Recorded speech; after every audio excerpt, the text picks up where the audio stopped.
Okay, so we got the gap pretty well minimized. Still a little gap there, but it's not much.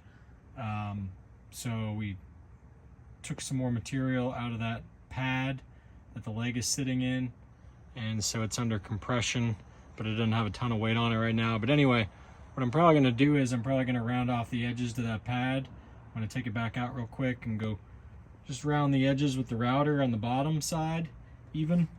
I don't know, maybe I'll leave it like that and see how it goes. I figure it'll be stronger if I kind of made the edges round, and I don't know. Maybe it'll sink a little bit further too if I made the edges round instead of the edges being sharp right now. I'm just worried the edges being sharp is going to cause too much stress on it. It's going to crack in half. Whereas if I make the edges rounded, I feel like it'll have better odds of surviving. But anyway, coming along really well.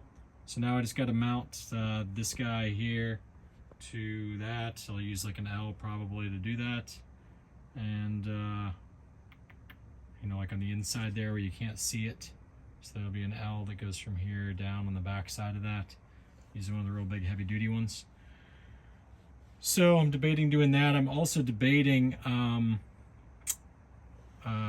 eventually chopping this right here off, that wood, and putting a square piece in there just as like an aesthetic look, so you don't see the metal.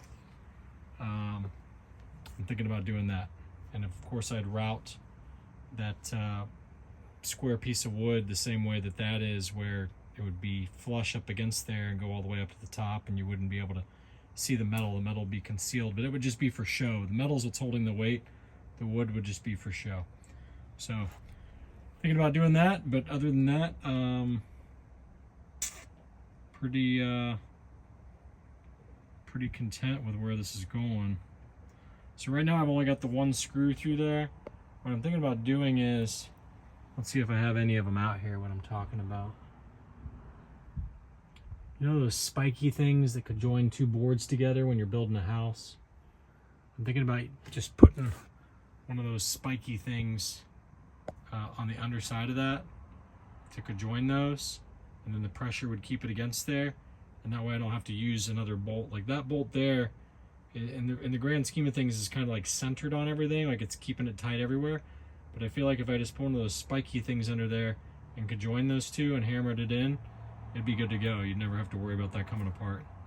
So anyhow, coming along. So yeah.